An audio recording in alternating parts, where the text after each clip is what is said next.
अभी 3 दिन हुए होंगे, लखनऊ की कोर्ट में डे लाइट में शूट आउट होता है। एक व्यक्ति आता है, वकील का भेष पहन के आता है और 6 गोलियां दागता है। भले वो अपराधी हो जिसको गोली मारी गई हो, लेकिन ये व्यवस्था है, आपको लगता है?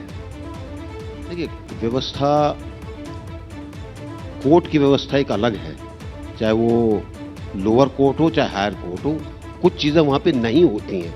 अब कोई आदमी अगर वकील के कपड़े पहनकर आ जाए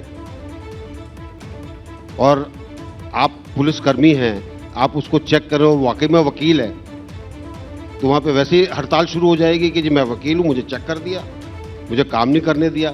तो थोड़ा एक माहौल ऐसा है जिसके अंदर वकीलों को और प्रशासन को दोनों को काम करने की ज़रूरत है कि ऐसी कभी चीज़ ना हो। और एक चीज़ को मानकर चलिए, जो भी कोई अपराधी होगा वो कोई ना कोई नई चीज़ ऐसी करेगा जो पहले कभी नहीं हुई।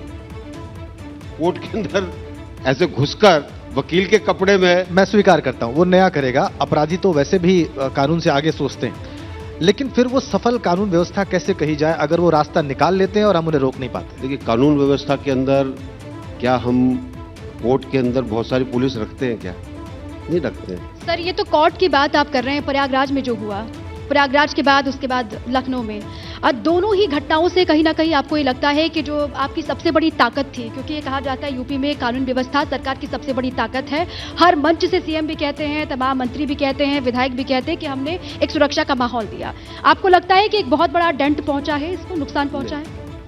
कोई एक घटना हो सकती है, इसका मतलब ये नहीं है कि पूरी कानून व्यवस्था चरमरा है।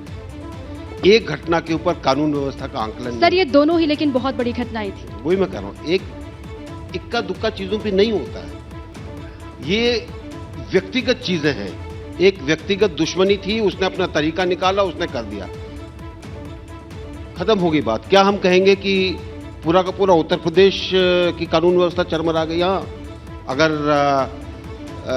विपक्ष है वो तो यही गाएगा पूरे टाइम, लेकिन बाकी जगह तो देखिए, अगर मेरठ के लोग कहते हैं कि जी अगर हमको रात को आइसक्रीम खानी हो, हम इंडिया गेट जा सकते हैं अपने बच्चों के साथ, उनको बुरा नहीं लगता, उनको डर नहीं लगता, तो कानून व्यवस्था ठीक है कि नहीं?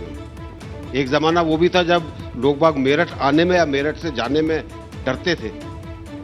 तो आज मैं स्वीकार करता हूं, ये धारणा है। और कानून व्यवस्था के नाम पर 2022 में बीजेपी की सत्ता में वापसी हुई, योगी जी को इसके लिए वोट मिले, ये सच है, ये फैक्ट है, अभी हमने देखा है। लेकिन सर, ये भी उतना ही बड़ा सच है कि उमेश पाल, जिसको दिन दहाड़े गोलियां मारी गई, उसको भी पुलिस की सुरक्षा प्राप्त थी। अतीक और अशरफ, जिन पर 100, अतीक पर 100 से ज्यादा मुकदमे थे, ठीक है मुकदमे थे, हीनस क्राइम, जघन्य अपराधों के मामले थे, लेकिन he was in judicial custody जब उसकी हत्या की गई। अभी कोर्ट में जिसे मारा गया वो भी बहुत सारे मामलों में सजा प्राप्त भी था और दिक्कतें भी थी। उसको वकीलों के सामने कोर्ट रूम के ठीक बाहर शूट किया गया। मैसेज इसका यह भी जाता है कि आप कहीं भी सुरक्षित नहीं है, आप कोर्ट रूम के भीतर सुरक्षित नहीं है। मैसेज ऐसे भी पढ़ा जा सकता है। मैं ये जानना चाहता हूं कि ये तो इस तरह से पढ़ना तो उचित नहीं कहा जाएगा। कोर्ट में सभी सुरक्षित फील करते हैं, लेकिन कोर्ट के अंदर पूरी तरीके से अगर पुलिस को काम दिया जाए तो आप देखेंगे कि बहुत जल्दी वहां पे हड़ताल हो जाएगी। हड़ताल हो गई इसके बाद? दिल्ली के अंदर हुई थी ना, कुछ केस हुआ था, आपको पता कितने दिन हड़ताल चली वहां पर। तो सारे पहलू अगर आप देखेंगे तो उसके अंदर कोई ना कोई कमी निकाली जा सकती है, और कमियों से लोग बात सीखते हैं, अनुभव से सीखते हैं। हो सकता है कि आप बातचीत चल रही होगी कि हर कोर्ट के अंदर हर कैदी के साथ क्या सुरक्षा रखी जाए। 2 इंसिडेंट हो गए तो कुछ ना कुछ तो करना पड़ेगा। लेकिन सर, इन तीनों ही घटनाओं में एक चीज बहुत सेम थी, वो ये कि वो लखनऊ में हो या फिर प्रयागराज में हो, उमेश पाल, अतीक अशरफ, इन तीनों ही केस में एक बात ये सेम थी कि पुलिस सुरक्षा के बीच में ये हुआ था।